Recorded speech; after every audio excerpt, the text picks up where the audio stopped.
Welcome to Chop Shop Motors.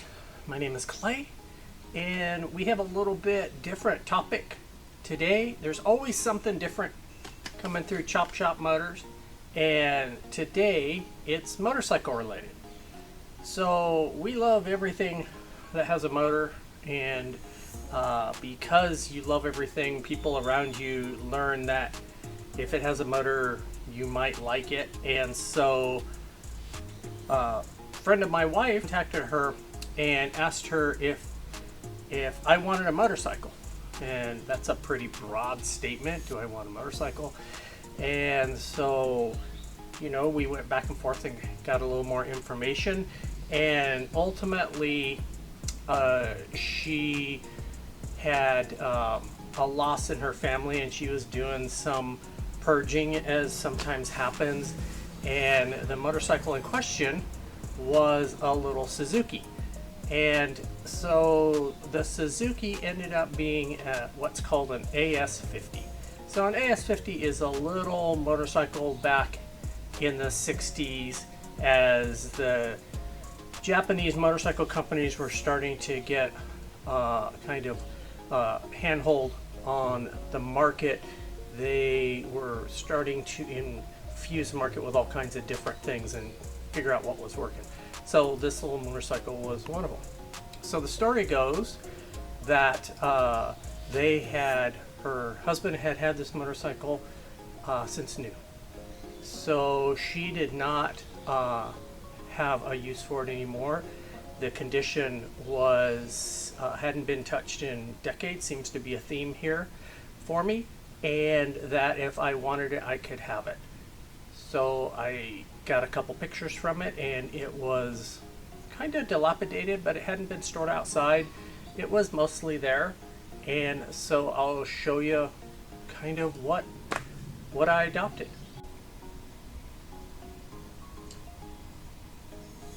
An AS50 Suzuki for 1969 looks like this. It is a small displacement, two-stroke, and it is built along the looks of a large size cafe racer. So in 69, this was kind of the trend. The cafe racers were hot. This was an entry level bike into that to try to build some excitement. The bike I got is a candy apple metallic red with a silver tank. I haven't repainted any of it. This is basically the condition, other than it's been cleaned up extensively since then. The bike has 2,000 miles on it from new. So that really isn't a ton of miles. I kicked it over, and you can see I'll jump to this. It's got a really cool Inglewood Suzuki City license plate front. So, single owner, licensed in California, came here a long time ago. So what did I do with it? Well, the condition was decent. It did not have a chain, none of the back was together. It had been taken apart for some reason. The side cover was off in that area. There was no front fender. It had been dorked up, probably fell over. Not fell over, but probably fell over while riding and dorked up the fender and the headlight. So I straightened the headlight, found a fender for it. The parts are not quite as easy to get for the little Suzukis as they are for kind of their Honda counterpart. I haven't messed a bunch with the Japanese bikes, but the Hondas are a bit more prevalent, and I think a bit more desirable and easier to get.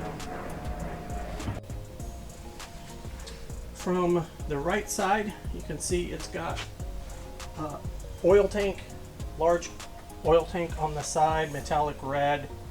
It has a little bit of a knobby tire on the back, which isn't what it would have come with, but considering 69, that's a number of years ago, it is unbelievably complete. I put a tube in the front and a fender I bought some missing pieces to put the back together, brake rods, actuating rod, and things like that. That stuff was gone.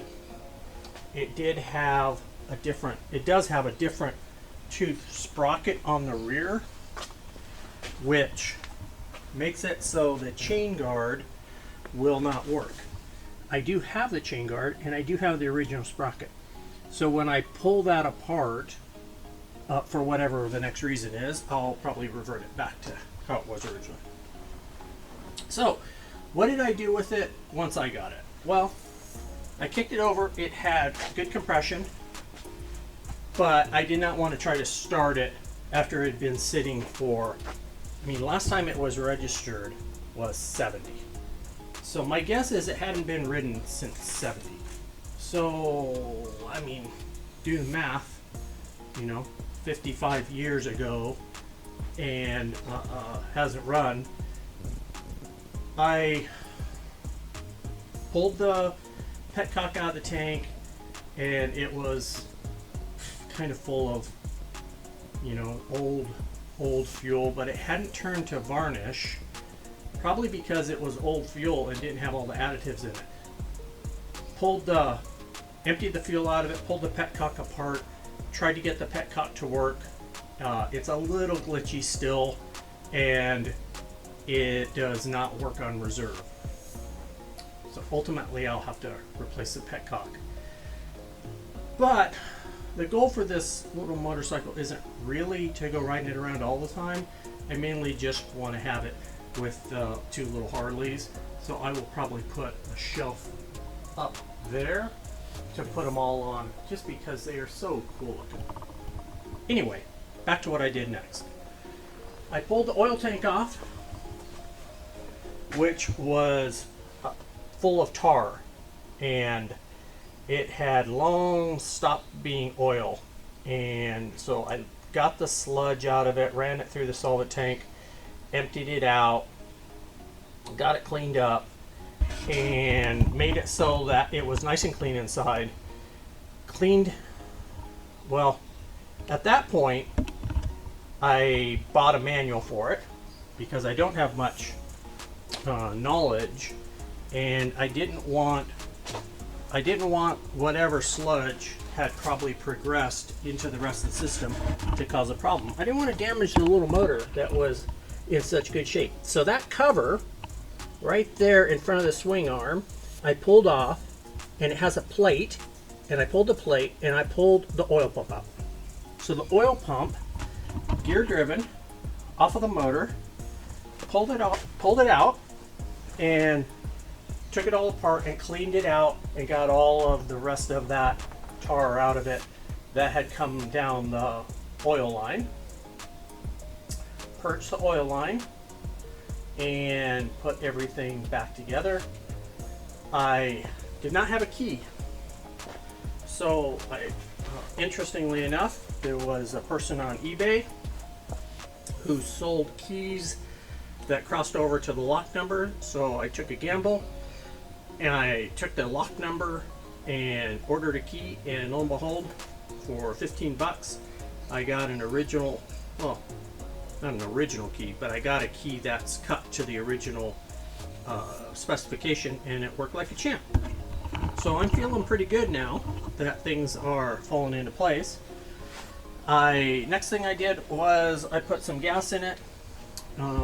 Had a couple leaks here and there, got all those fixed, and filled it up with two-stroke oil, and had some leaks there, got that fixed. And the concern I had was the manual does say that you have to prime the pump, but it doesn't say how you're supposed to prime the pump. So I was worried that there'd be an air pocket in there and it wouldn't pick up oil. So that was kind of hanging around in the back of my head. Anywho, I turned it on, checked it for spark. It had spark. It is supposed to have a battery. I didn't have a battery for it, so I didn't worry about it. I just ran it off of the mag, and started kicking it, and lo and behold, it started to try to chug to life. Oh, I did pull the carburetor off and inspected the carburetor. Though I'm guessing the fuel valve had been turned off because the carburetor was bone dry and perfectly clean, like gorgeous. That was probably a saving element in how easy it was to start. So it started. I figured out which way you go to make it choke, got it to run, and that was kind of the end of the story on the little cafe racer. I took it around the block, and it's a gas to ride. If you've ever ridden these little Japanese bikes, they all kind of ride kind of the same. These little small displacement ones, and they're just fun. So let me put it on the stand and I'll start it for you.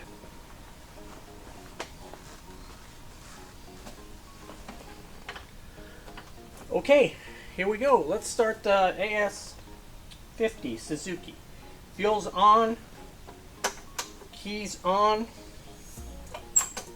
kicker's out. We'll give it just a little bit of choke here.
Thanks for coming along as I introduce you to another hand-me-down project that landed at Chop Shop Motors.